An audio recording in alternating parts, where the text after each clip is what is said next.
Call this regular meeting to order. The recording and/or broadcast of this meeting is being made at the direction of the board, which may capture images and sounds of those attending the meeting. We'll start by calling the roll. Steve? Here. Vladimir? Here. Shelley? Here. Jessica? Here. I am here. All board members are present. Moving on to D2, the Pledge of Allegiance. Do we have any volunteers to lead the Pledge of Allegiance? Please stand, place your right hand over your heart and pledge. I pledge allegiance to the flag of the United States of America and to the republic for which it stands, one nation, under God, indivisible, with liberty and justice for all. Thank you. Moving on to D3, agenda approval. Would any board members like to provide comment on the agenda? If not, can I get a motion to approve the agenda? So moved. I'll second. All right, motion to approve the agenda as presented, made by Vladimir, seconded by Shally. All in favor? Aye. Any opposed? Motion passes 5-0. D4, closed session report. The board took action tonight in closed session to approve the OAH case number 202-309-0737 settlement agreement with a vote of 5-0. Moving on to E1, block presentation. Just a minute. Thank you, Brian. Thank you, members of the board, for having us tonight. It's great to see you.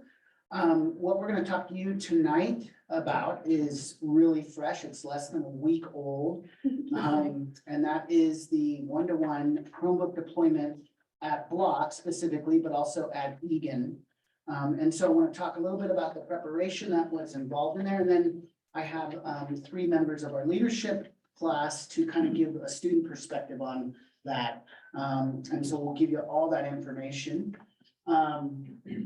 So as I said, this is really fresh. Just last Thursday, during our first period, we deployed to every student at Block a Chromebook checked out to them personally with the expectation that it goes to each class and also home and back.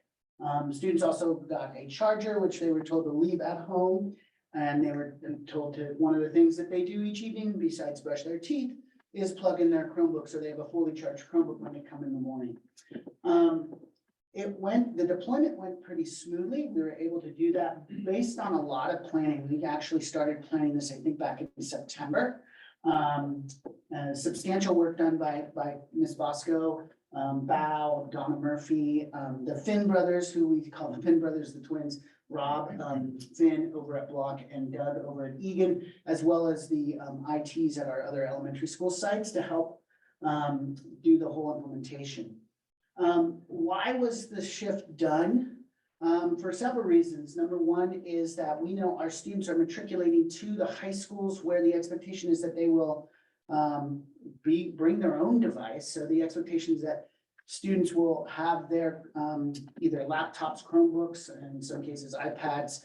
They're expected to bring them to school each day and use them in their class. And so the Chromebook becomes at Block a tool of learning, just like their binder and their pencils and other learning materials. We also discovered recently, as early as today, I was speaking with a history teacher who said, you know, it's actually quite more efficient because I don't have to distribute Chromebooks every period. I just ask the kids to take out their Chromebooks and they pull them out of their backpacks. And so we're seeing a little bit of efficiency in instructional time right off the bat. And then cost saving. We know that by deploying Chromebooks to each student, we don't need to keep as many on campus. And so over time, there's a cost savings in purchasing of these devices. Preparation, I'm going to give you the quick nitty gritty. There was a lot more behind the scenes than this. The community and the students were informed of this new shift just prior to winter recess. And then the district worked hard on an updated acceptable use policy that covered more of the issues ranging from back and forth from the home school.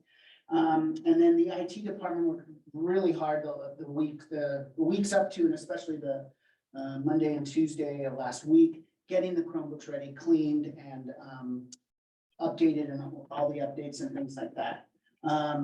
So some questions that we asked is what happens if a student forgets their Chromebook? That's actually happened. That happened 7 times today.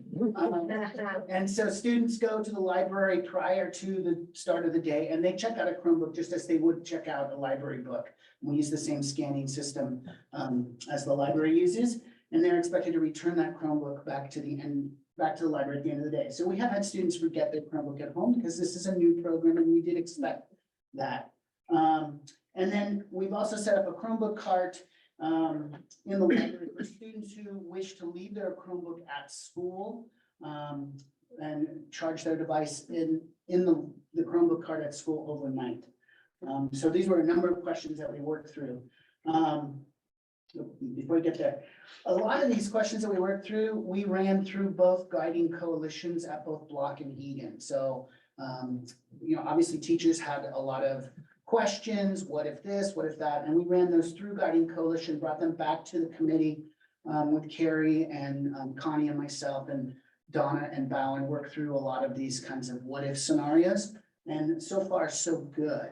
But again, I don't want to take up all the podium time. I want to make sure that you guys get a student perspective. So I have, as I said, 3 speakers tonight. The first one is Samita Belamakanda. And she's going to talk a little bit from her perspective about the before and after. Is that a good intro? Hi, my name is Samita and I'm a student at Block. I'm in 8th grade. So I went to Springer during all my elementary years and I saw my brother kind of like go through his high school years with like having to use his like own device and everything when he's going to and from school. And like when they first like announced that we'd be having to take our Chromebooks home and everything, I was kind of like, this is kind of like a shock. It kind of crept up behind me. I didn't really know what like to do, what to think and expect. But like after in the beginning, I was like, I don't really know how I feel about this. I was like, is like an extra weight in my backpack, something else for me to remember, like when I'm going to school or I'm coming back from school. And I already also like left my like Chromebook at one of my classes once already. So I'm having a little bit of like, difficulty remembering that, but I know that like, now that I'm thinking about it from another just like perspective, I can tell that this is something that like we need to like, start doing from an early age so that we can like, be prepared for high school years and everything. And I kind of understand that perspective from Mr. Spinader and all of the staff and everything. And I feel like the like positive effects I feel might like outweigh some of the things that I was feeling at first, like, anxious, that it might just not turn out well for me, or maybe that was just something that I needed to get used to. But now, like, I think my perspective definitely changed on that. So I have, like, more of like a solid like responsibility that I feel like I need to make sure to get it charged, make sure I'm doing my work and get everything set up for the next day of school. So I feel like, yes, I was like a little bit anxious, a little bit nervous at first, but I think at the end, I think it turned out pretty good for me. Yeah. So maybe I'll have to ask Zoe to talk about some of the positive effects.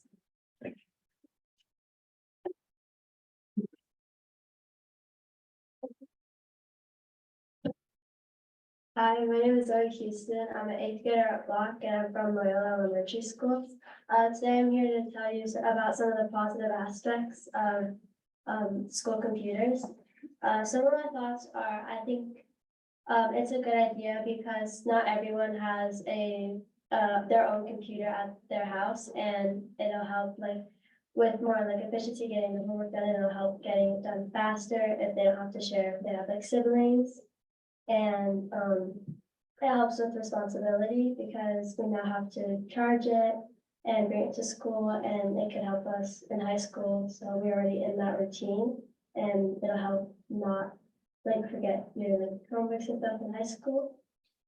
And it'll help because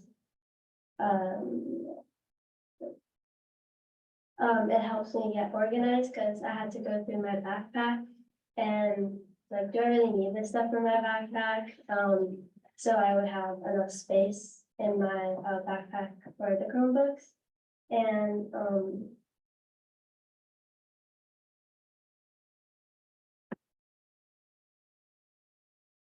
It helps me because sometimes I forget to turn in an assignment or I'll forget to like do an assignment, so I can pull it out at lunch and finish it quickly.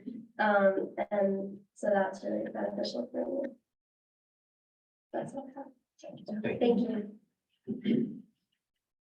Okay, and Sarah's gonna talk to us about some of the challenges that we're experiencing with our new program.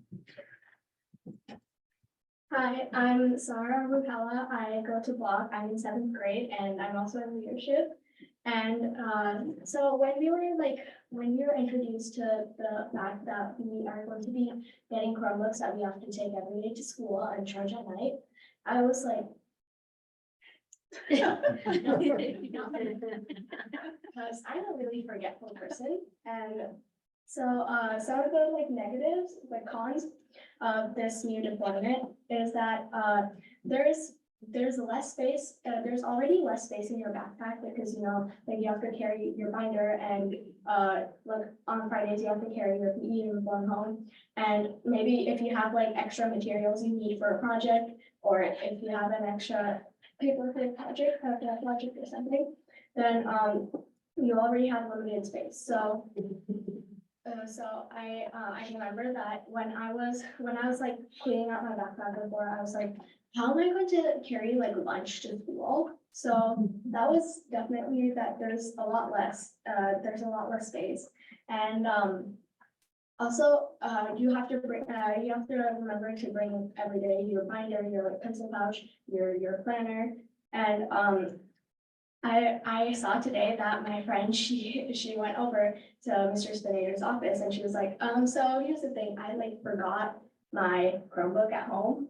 And so I was kind of like, I saw that, even though I didn't really take my Chromebook out of my backpack, but I feel like you are much more liable to like forget it at home because it's another thing you have to remember to bring to school. And also like your backpack already weighs so much. Like you have your binder and everything else and all your other school supplies. So that's gonna add to that weight. And I remember that I was, when I came home on Friday, I put my backpack down and I was going to my friend's house. So I was biking there. And then I remember when I was biking, I was like, why do I feel so different? So I felt so much lighter, and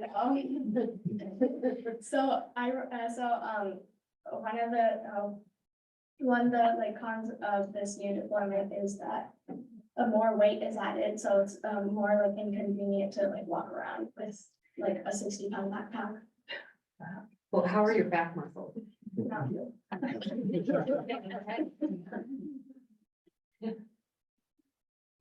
Thank you. Okay, so again, we're really in the very beginning stages. This is less than a week old.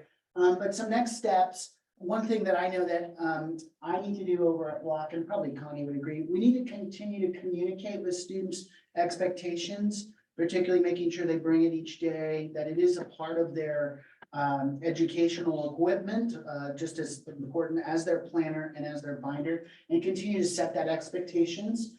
We also, I'm learning, we need to make sure that we're communicating clearly where the loaner access is. And right now it's in the library. We did have some students come to the office and say, I need a Chromebook, or go to their teachers. And we want to make sure that we're not putting that in teachers' hands, but all done through the library. And so that needs to be better communicated. And then our storage plan for students, like in Sarah's case, we have students that have a lot in their backpacks. And so there may be days where it's best for them just to leave it at school and just having that storage access in the library available to them.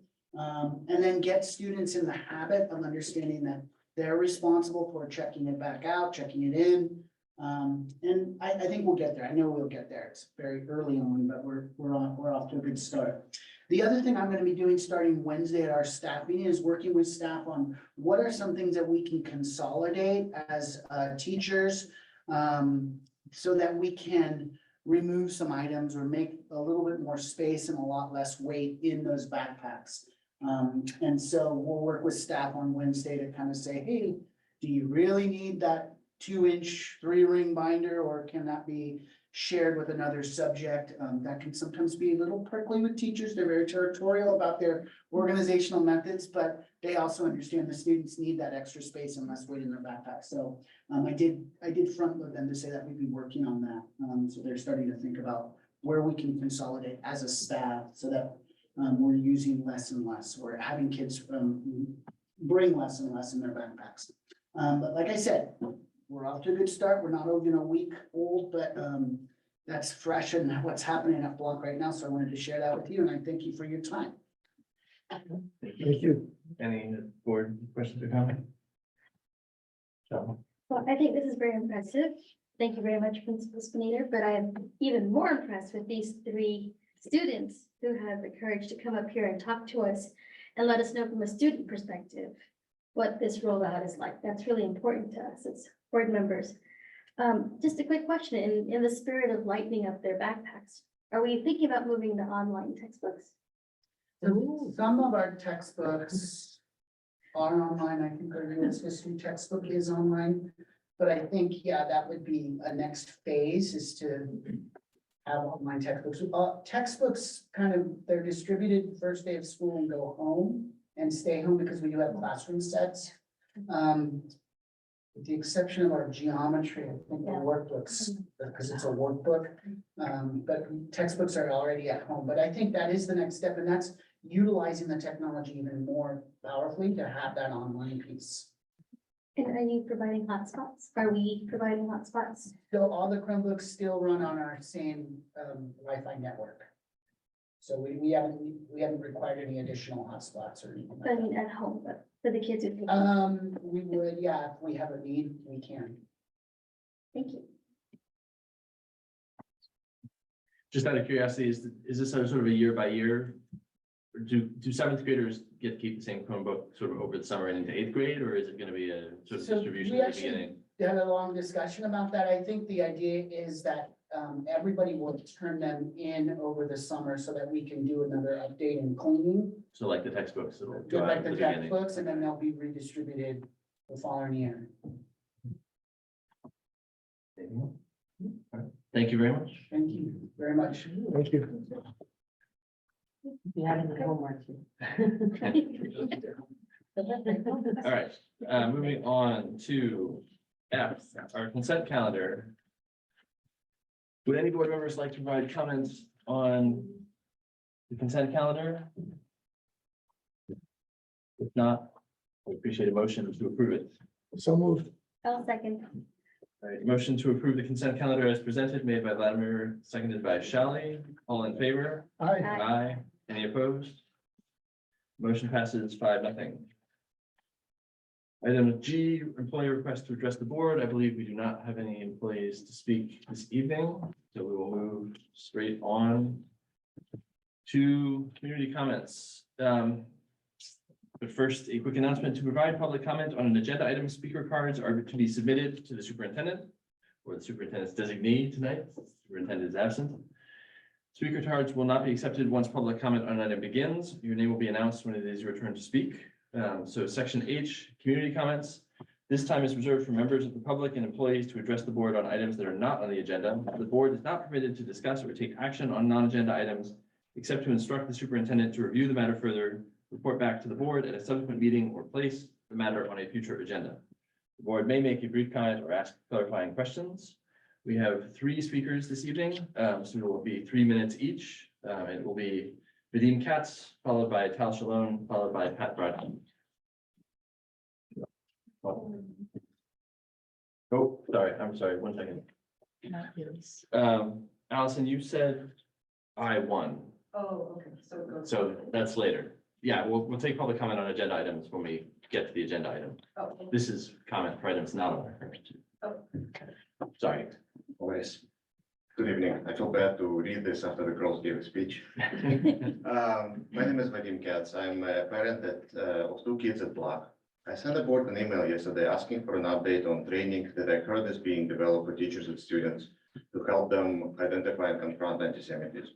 I'm encouraged that Kerry Bosco immediately reached out. We are meeting tomorrow, and I'm looking forward to collaboration to bring appropriate training to our school community. I'd like to take this opportunity to share my perspective on what this training should cover and why it is important. I have participated in Los Altos Council meeting discussion, discussing a resolution condemning Hamas and growing anti-Semitism in our community. Members of the community offer different passionate perspectives. However, what stood out to me is not the difference in opinion toward the resolution, but the argument justifying such a position.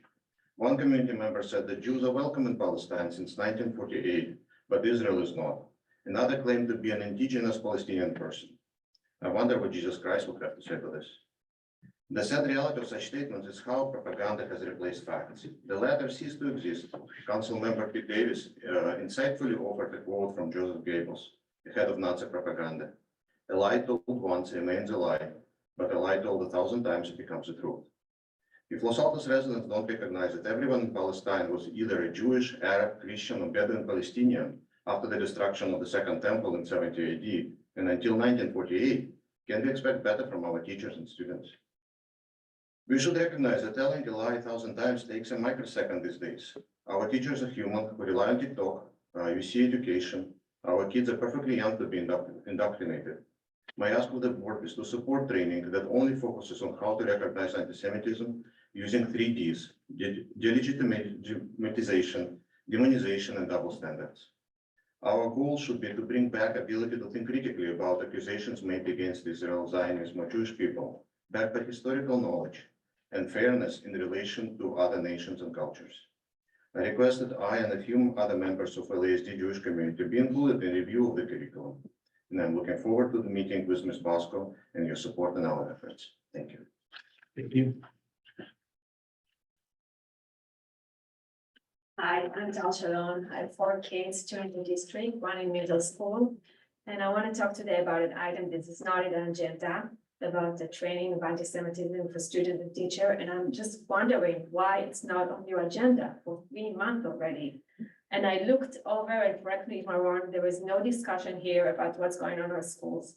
And I'm sure you all know what happened in Black, in Eden, but this is just the iceberg, because there are so many other incidents and the kids are not willing to talk and go to the principal and tell about it. It's like from simple stuff, like a kid wants to download an app and they will say to him, don't download it, it's an Israeli company. Don't go to Starbucks, it's owned by Jews.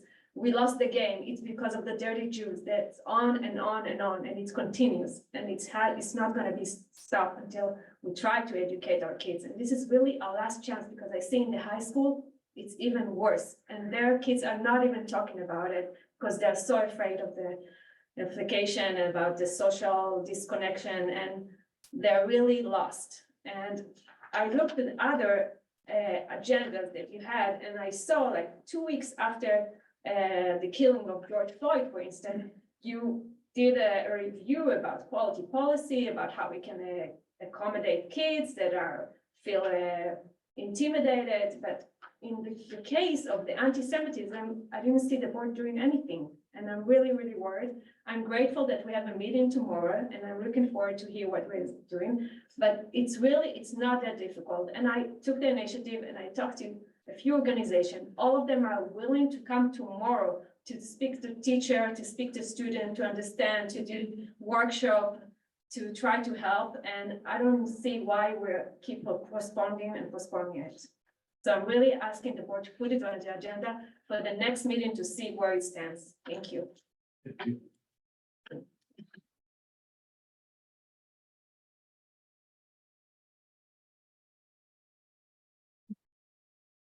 I'm Pam Broadkey. I wanted to follow up on the discussion in the last meeting with Greg's presentation on the test scores and the discussion about the low achievement of the Latino and socioeconomically disadvantaged students. So I had a chance to meet with Greg last week. We had a great discussion.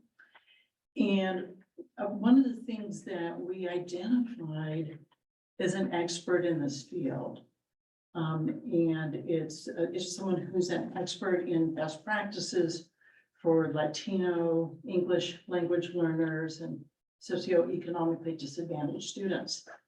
And it's Todd Goldenberg at Stanford. He's an emeritus professor. He's been in this field for a long, long time and is, very well regarded.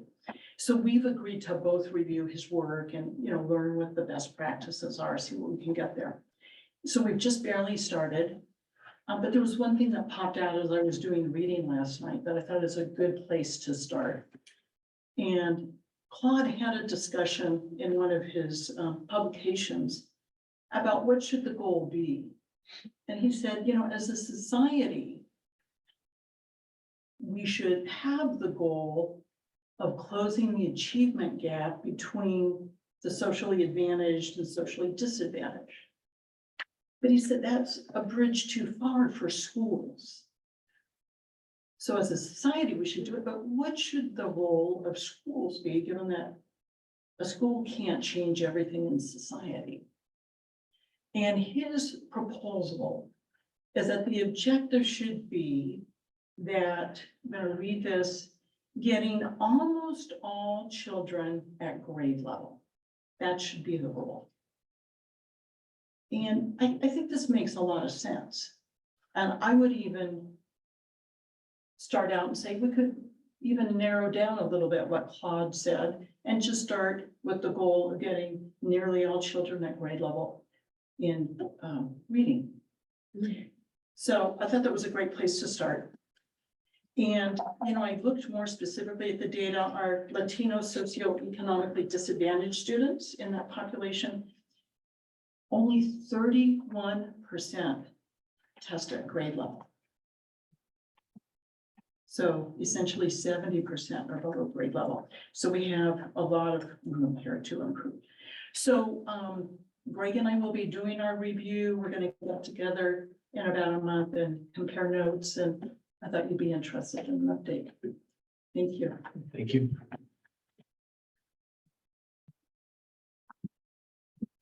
All right.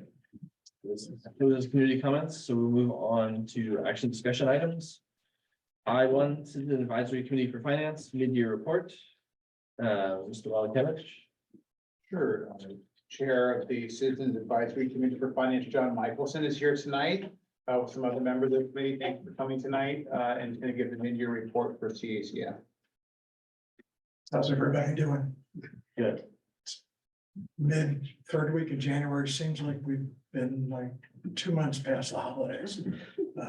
Lots been going on. The agenda is structured in a way that's inspired by the fact that my son and daughter-in-law were visiting over the holidays, and we did something we haven't done for years. We went to a movie in a theater.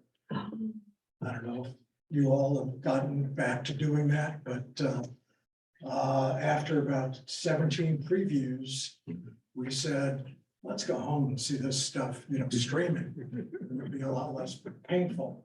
But in terms of previews, these are things that we'll include in our end of the year report. I thought it would be a good idea to alert you to them and see if you, over the next couple of months, have any ideas on these subjects. The partial tax election, some of what went on struck many of the members of the committee as indicating that our community would benefit from knowing more about just the basics of finance in this district and other local school districts. And so we're preparing some materials, not quite TikTok, but hopefully will spark some interest that if the district likes, it can use in a variety of ways on the website and at individual schools. So let you know we're working on that.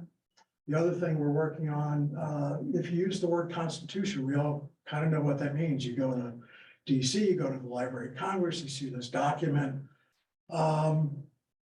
If you're in the United Kingdom, they say Constitution and there's not a document, there's sort of a series of practices and history, et cetera. The CSF is somewhere in between, okay? I'm not sure there's a founding document other than the initial parcel tax, which doesn't say much. So we've gone back and we're looking at how we're constituted, what the membership is, how representative it is, what would be good procedures moving forward in terms of membership and transparency. And we'll come back to you at the end of the year with some recommendations, and maybe we could have something of a quasi-constitution to the group after however many years, decades we've been operating. So those things are on tap. But what we want to talk about today, in terms of our mid-year report is, where are we? Where are we economically? I know these are things that you're aware of, you're struggling with, you're concerned about, and so we thought we would review where, at least from our perspective, we think things are, and hopefully share some ideas in that regard. The messages are relatively straightforward.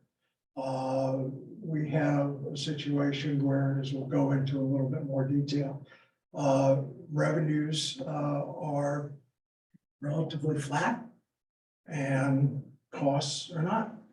And that's, going to present some issues, and is presenting some issues now. And in the future, we're in a situation not dissimilar from other local districts, facing much the same kind of situation, as you may well be aware. We've got some opportunity to deal with it because we've got relatively healthy reserves at the moment. And the parcel tax passed, which gives us some more breathing space to worry about how we best navigate this situation in the future. We'll get back to the recommendations at the end, but this is one way to visualize where we are. And the notion is if we're not able to balance the budget successfully in the 2 and 3 years coming forward, the level of reserves falls below that dotted line, or those dotted lines where we really don't want them to be, because that will further limit any flexibility in the future if something were to happen and additional demands were to be placed on the district in terms of spending. So that's, again, a very straightforward way to look at where we are and what might happen in the future if we're not able to reduce current year deficit and deficits in the future. These are the things that are contributing to that. I'm not sure I'd call it a housing recession, but feels a little bit like that. Sales are down. And for us, that means that because this is the source of most of our funding, that means that property taxes are not growing, as in the past we may have been used to them growing, and that's capping the revenues we have. And where we are more generally economically is an open question. I'm not sure a lot of people are expecting a recession per se, but again, because of the housing market, we're not going to see any large increase in revenues. And as I'm sure you're aware as well, the state is running a deficit. What impact that will have on the district now and moving forward is unclear. And those things are potentially bothersome. On the expense side, as I said, things are not getting less expensive, they're getting more expensive. We have to recruit for talent. The people who are in our classroom delivering services that the district wants and needs to deliver. It's more competitive to hire those people. It's more competitive to retain those people. And that's just a reality we're going to have to deal with. Other of our costs, even though inflation may not be quite as high as perhaps it's been like a year ago, again, prices aren't going down. So those things will continue to be a challenge. Our facilities, as you know, I can't tell you how much we've harped on that from this group, are aging, and that becomes more expensive. We've got unfunded mandates that we need to deal with. We have program changes that may have cost impacts. We have pressures from retirement systems. And we have an uncertainty as to what is our enrollment. It's declined substantially over the last number of years. Looks like it's leveling out. But, you know, what happens if it goes one way or the other? So one of the things we did is we went through some of those factors and did what you can call a sensitivity analysis. And the idea is to try to identify those things that might have the biggest impact one way or another on the district. And we obviously looked at a lot more things. It was a lot longer list than this. But for example, we looked at enrollment changes. Well, you run the numbers on enrollment changes, really, you know, the impacts aren't that large. And so it's not on this list. These are the major factors. We looked at, you know, we've got an aging population in Los Altos.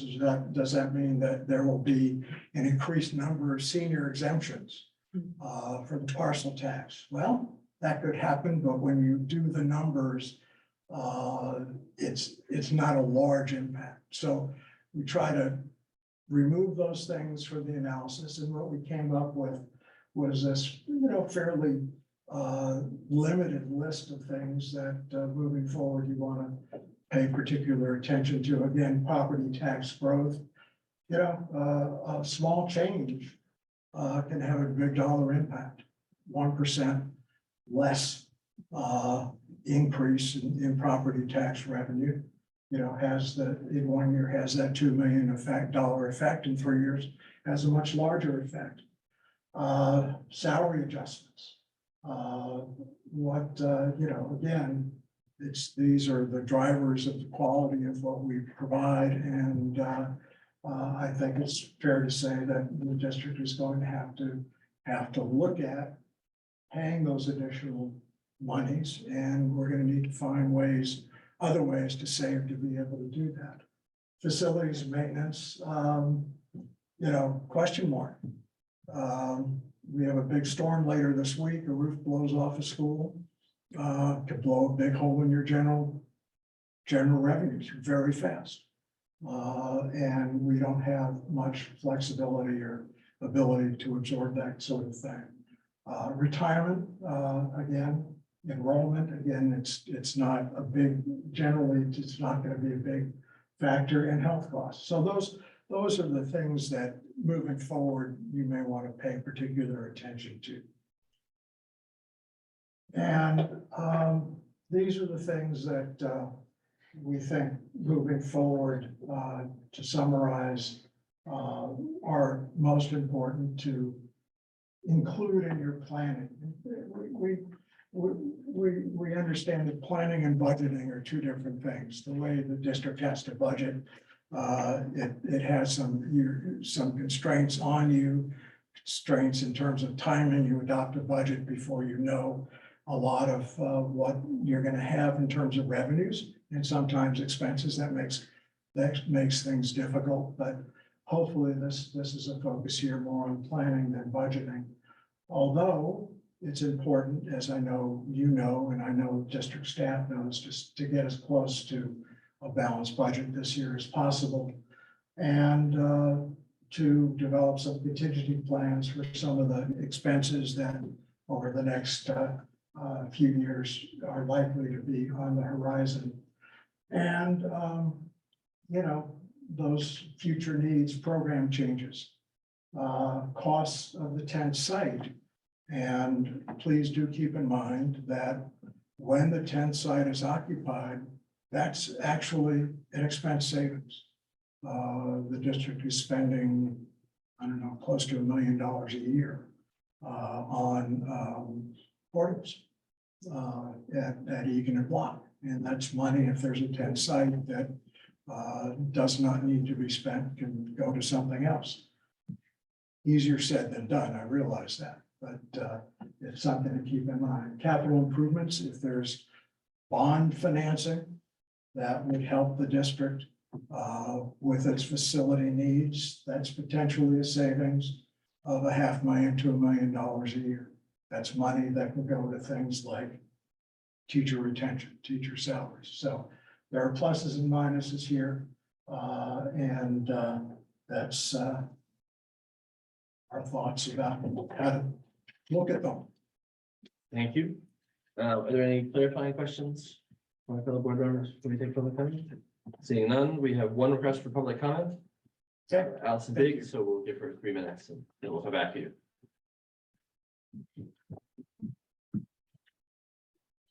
Thank you. I don't think I meant to specifically, anyway, speak on that, but No. sort of. I'm Allison Big. I have a sixth grader at Santa Rita and an eighth grader at Egan. And I did read the CACF report, the mid-year report, and I saw listed in it a call to include in the district's financial planning the need to fund new projects, as he spoke about. And that sort of spurred me to come in today to talk to you again about a request for a robust technology strategy to be included in one of those financial planning considerations. But 2 years ago, I came down here and I broke down the Santa Rita budget to discuss this topic with you all. And it was decided by the board, especially as a matter of equity, that it was important for the district to fund more technology purchases at our schools. And we accordingly reduced our technology line item, but we found that what the district now covers just still simply isn't meeting what our actual needs are. So for example, our line item for technology this year was 30,000. Our total budget expenditures are 316,000. So that puts technology at only about 9.5% of our budget, which is definitely very welcome. From 2 years ago, it was 26% of our budget.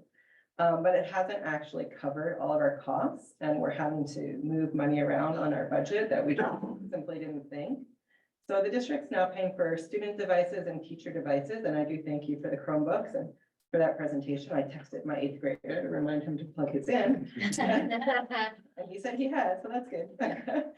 But all other technology expenses are still on the PTA. Every cable, charger, installation fees, maintenance, software licenses, printers, ink, classroom projectors, etc. For example, we recently had a big expense with projectors. 2 broke in classrooms that could not be repaired. And that's about 6,000 we're putting out to buy and install these 2 new projectors. We also had to buy 7 printers for our grade levels to share. And it's actually my understanding other schools have a printer per class, but we couldn't afford that. And other schools are also using color printers, and we only bought black and white because that's what our budget could cover. So I can't give you the final percentage of budget because more costs are coming in, but it's crept back up to become a pretty unmanageable amount. And at Santa Rita, it would be huge for us to be able to reduce our technology spend. We have some of the best families in the district, but they just can't fund the PTA at the level of other schools.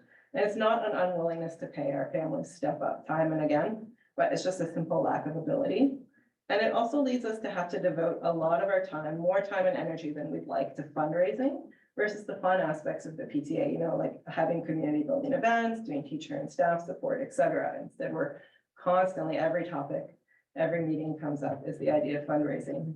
And so since technology is, you know, we need the technology to fulfill curriculum, do stuff like state mandated testing, and just to deliver a modern education to our students.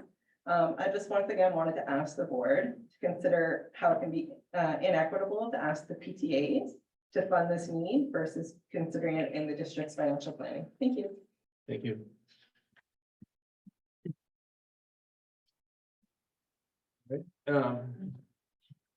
Further discussion from my fellow board members? Anybody? Have anything?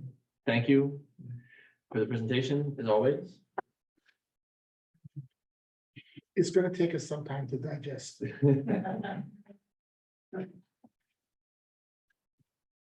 Always. All right, thank you. I guess we don't have anything. If you have homework to do, you could go. With or without the Chromebooks. Yeah. I guess I will just add for my fellow board members that the points that Ms. Biggs was raising were also raised at the PTA leadership meeting that I attended a couple of weeks ago. So it's an ongoing discussion. And it's a perennial discussion prior, when I was doing those meetings and hearing it loud. Thank you for bringing it to the board and all of us. I appreciate it. All right. We'll move on then to I2, 10th site SEQA update. Mr. Dwakevich.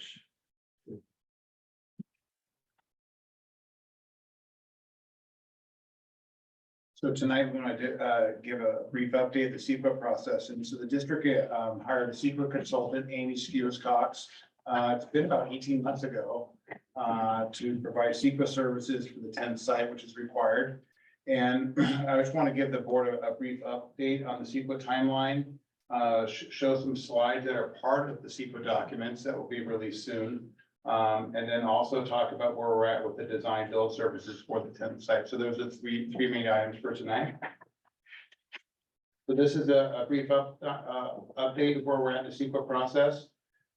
Amy and her team are working on finalizing the final, and I'm going to try to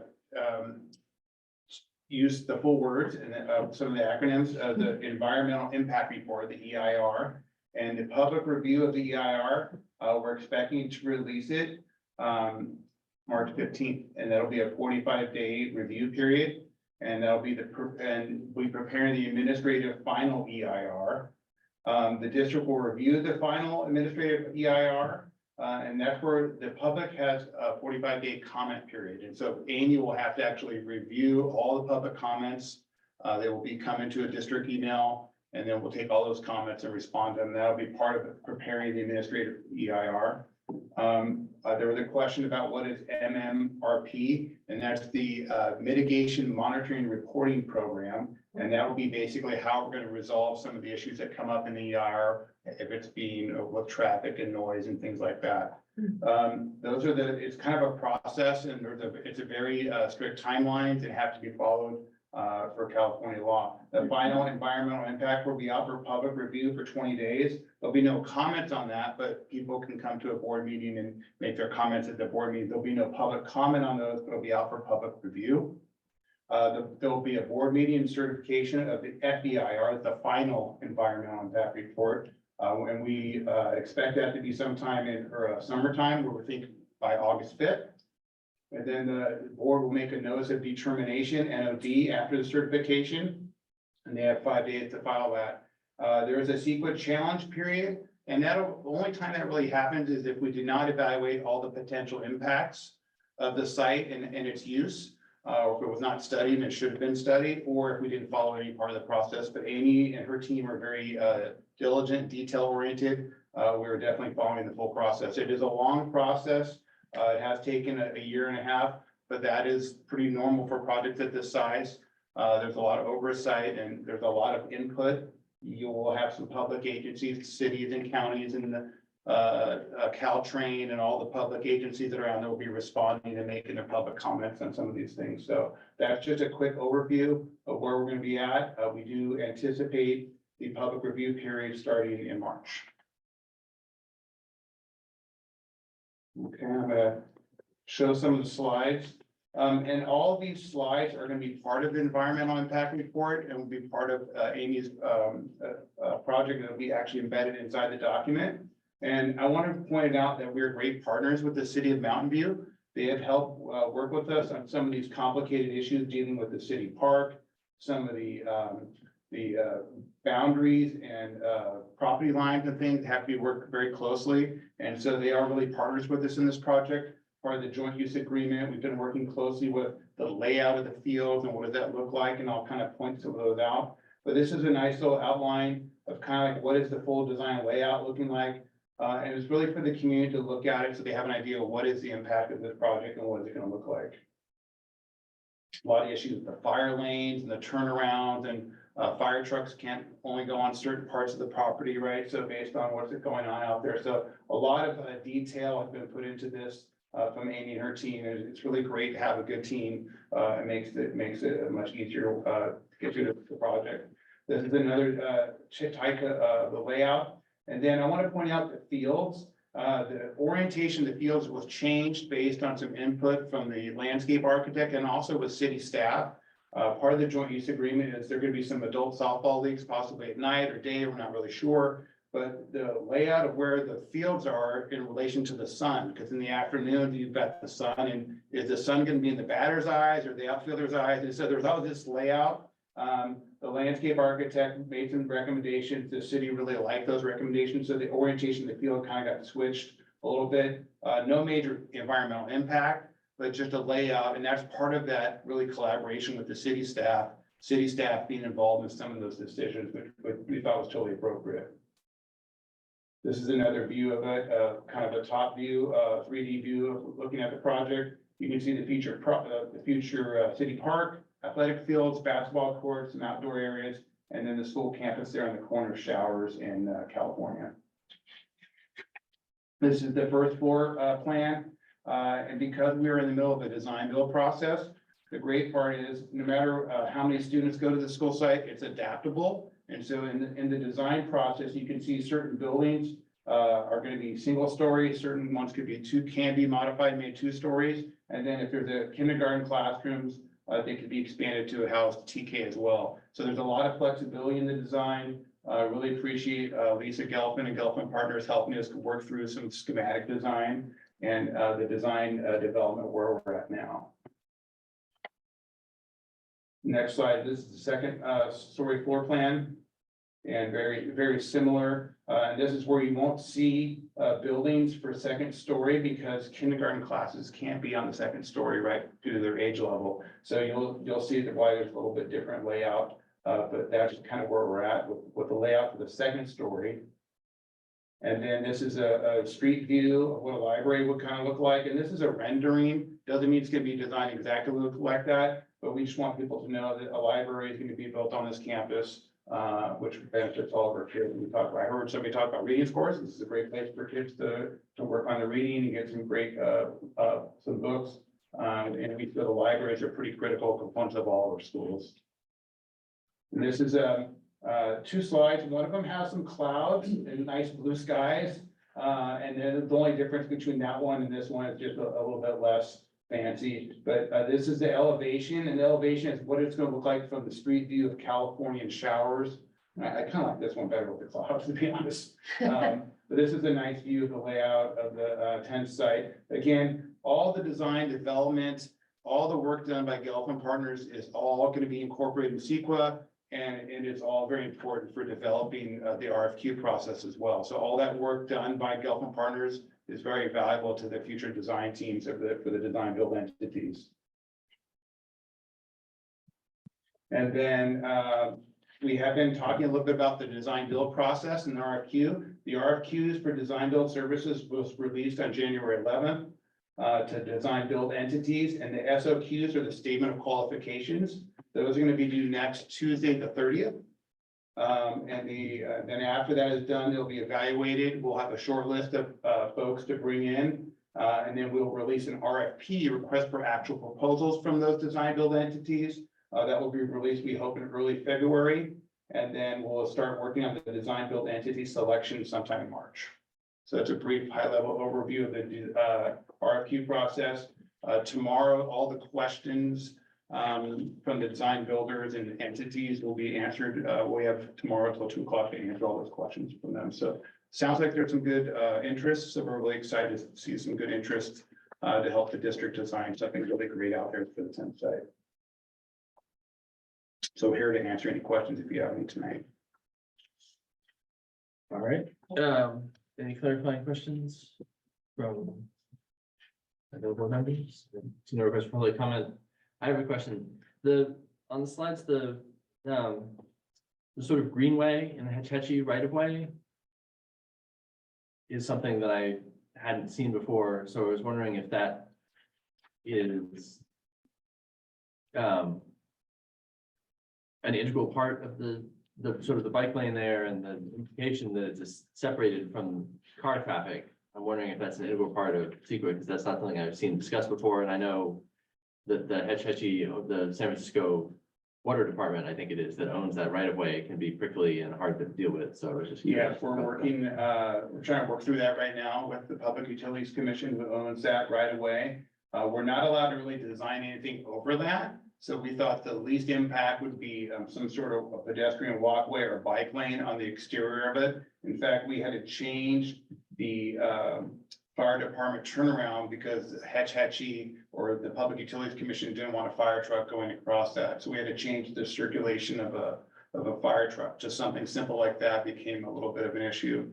It'll be a landscaped area on the side. So if there's ever the Hetch Hetchy aqueduct or the pipes that are underground, if they ever have to be repaired, they'll have to go through some landscaping, some soft landscaping and not going through. Right, well, so we don't own anything over there right of way.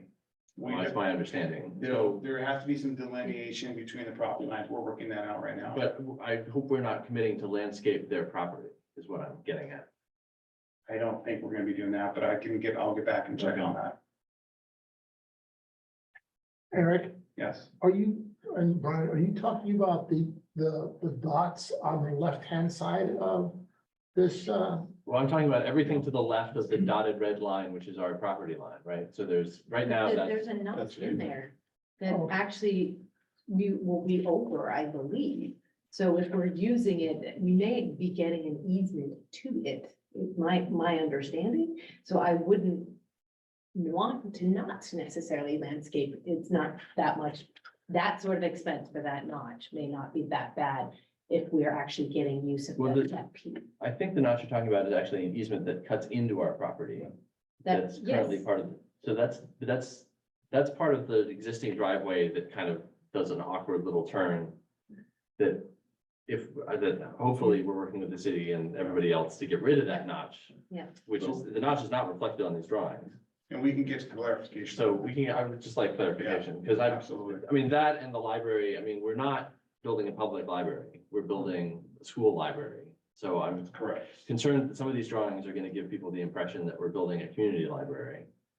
And then the other thing I noticed is that the fencing that I've always understood would surround the fields so that they can be secured during school hours is also not reflected in the drawing. So I hope that's not material to the CEQA process. No, this is just schematic and kind of high over the detail, construction drawings and all that. The fencing is not up on this. No.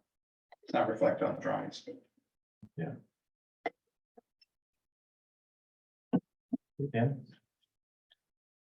Okay, thank you. Great, thank you.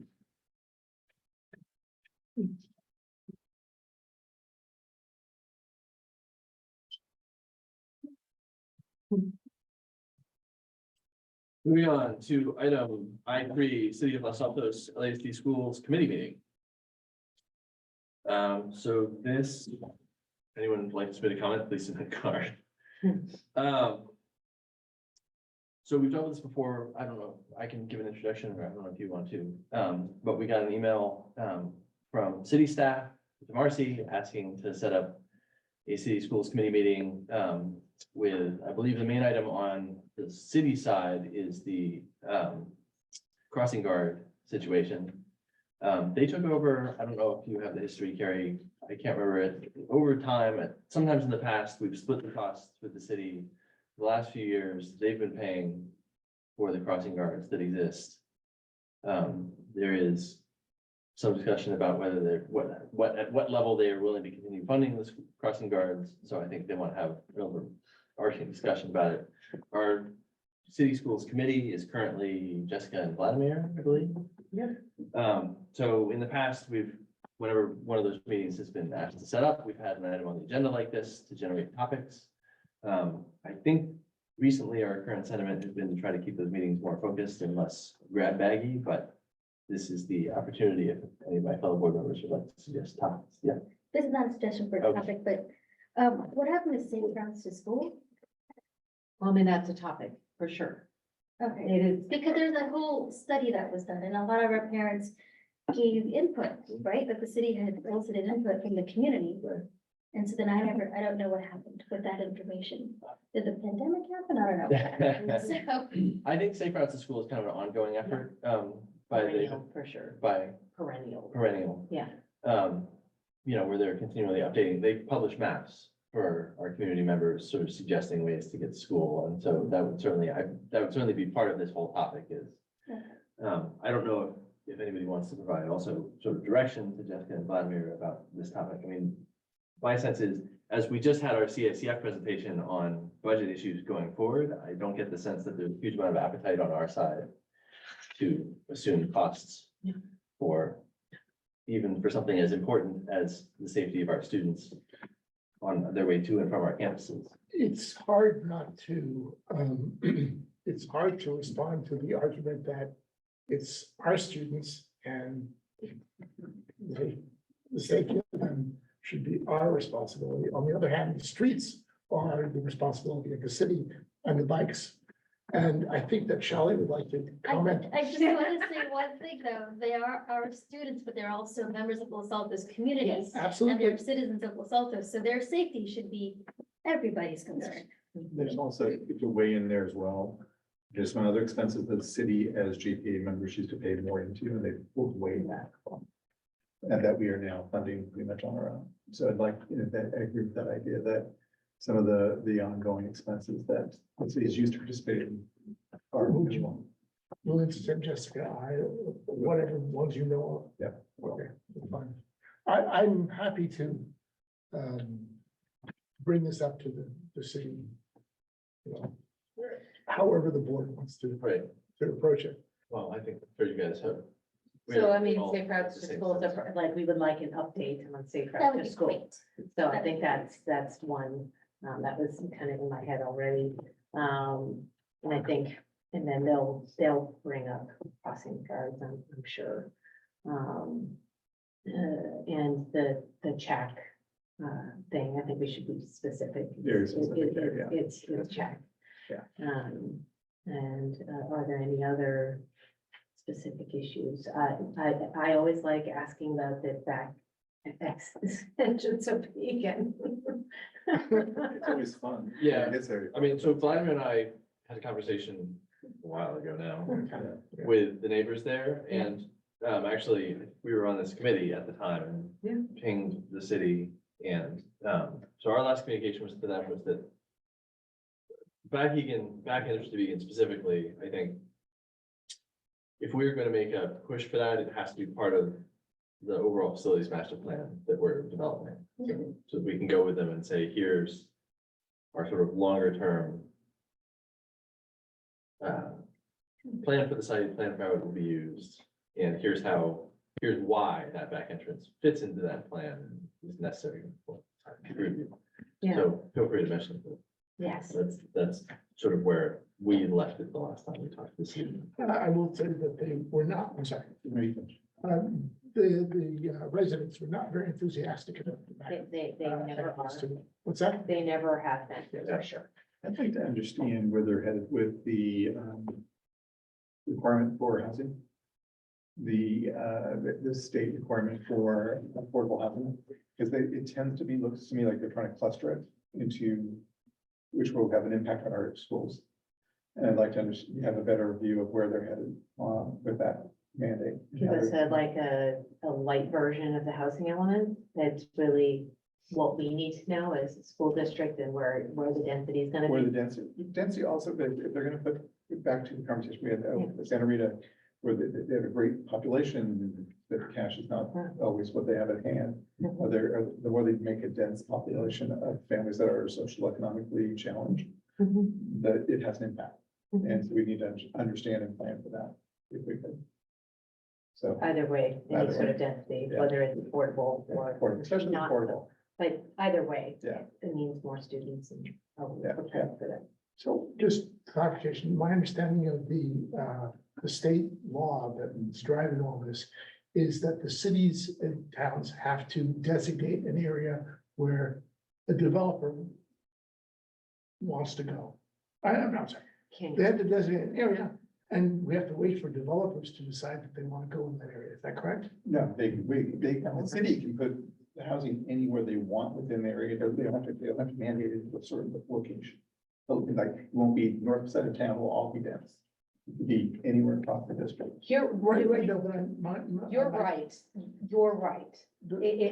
What he's trying to say is that owners of the property Yes. then have the choice. They're now been zoned that it's gonna be allowed in that piece of property. For example, Rancho Shopping Center is one of those places where they put it into the housing element have said that we have rezoned it. It could be allowed to have housing on it Yeah. in the future. And the property owner has the right to do that, or future owners of the property have the right. I understood that, I understand everything that Okay. you're saying. Okay, What I'm asking for is more clarity on where they're headed. Yeah. And how it's moving forward, okay. because it does have an impact on schools and school densities and a lot of things that I don't think get considered when they're doing that. I thought I'm just asking, do they fulfill their requirement for affordable housing by building that? They're going to build out one, whatever, unit that's all affordable housing. So I thought That does fulfilled it. count towards the housing element, But it since it doesn't hasn't yet, broken yeah. ground yet. Yeah. I mean, it's not sufficient. Okay. But the city of Los Altos housing element has been approved though, Yeah. so they're done with their process for the next 8 years.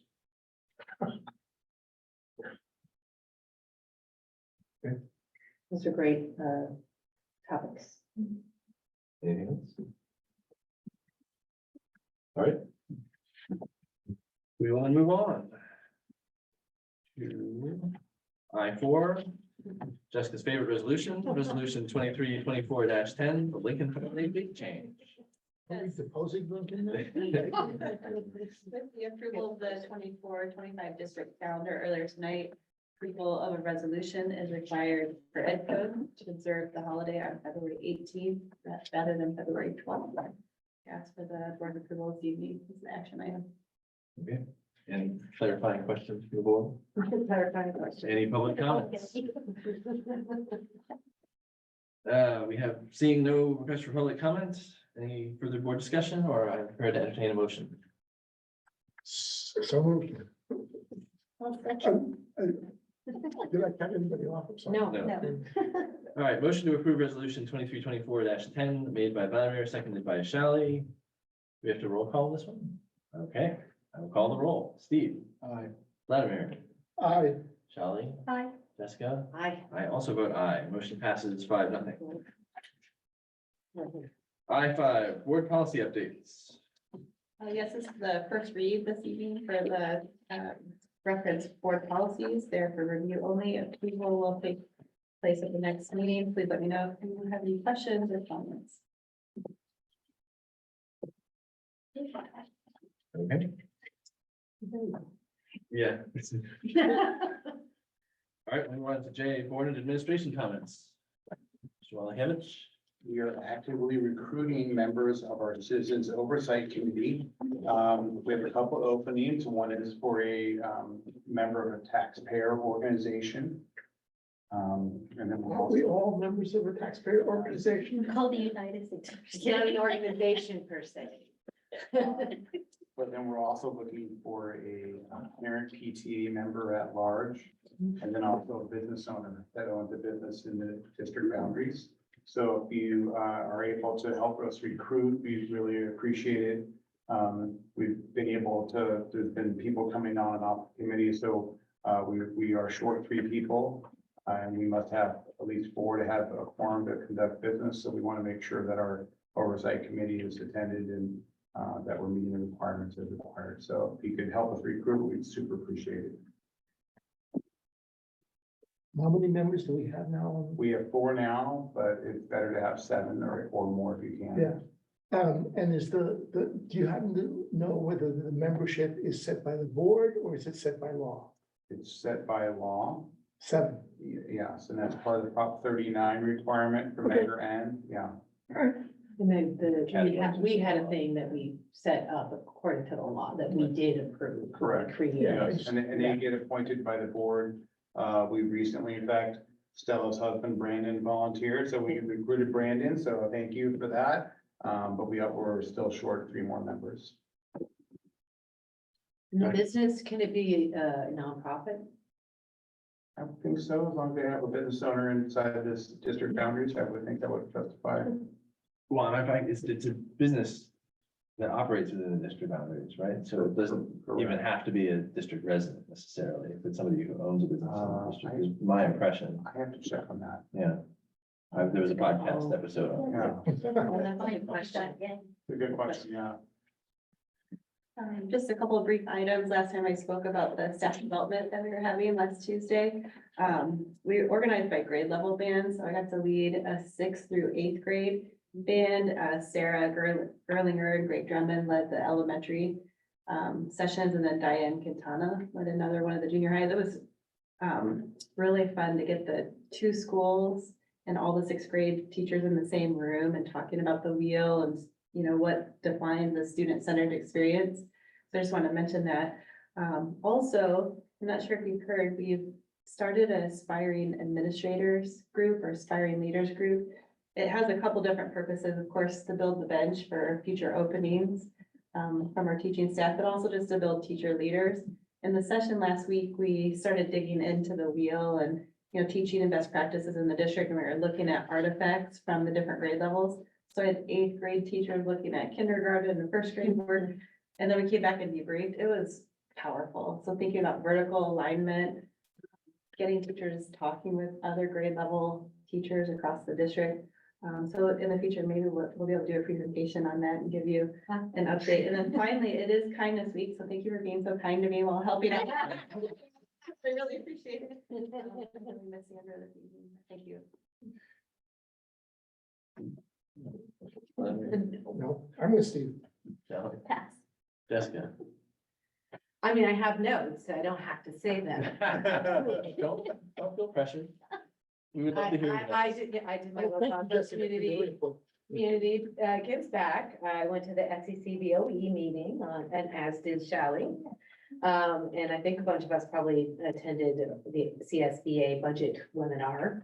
Where we really learned nothing about how much we get from the budget because they really only talk about LCFA districts.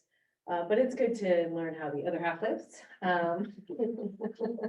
And that's, I attended the Santa Clara County School Boards Association Lunch and Learn, where we heard from other districts and their processes related to strategic plans, which I thought was useful for what we may be going to. And as I attended a bunch of legislative action committee meetings with legislators where we got to let them all know, we had a survey for the legislative act for SEC, SBA, what were the hot concerns for all 31 districts. And we actually had, that survey had all 31 districts responding to it. So we talk to all our legislators and legislators, asking them for help in these departments, whether it is teacher retention, perennial funding, of course, mental health. What am I missing one? Vladimir, what am I? Teachers. Yeah, with teacher retention. And I think there's a fourth one that I'm somehow missing.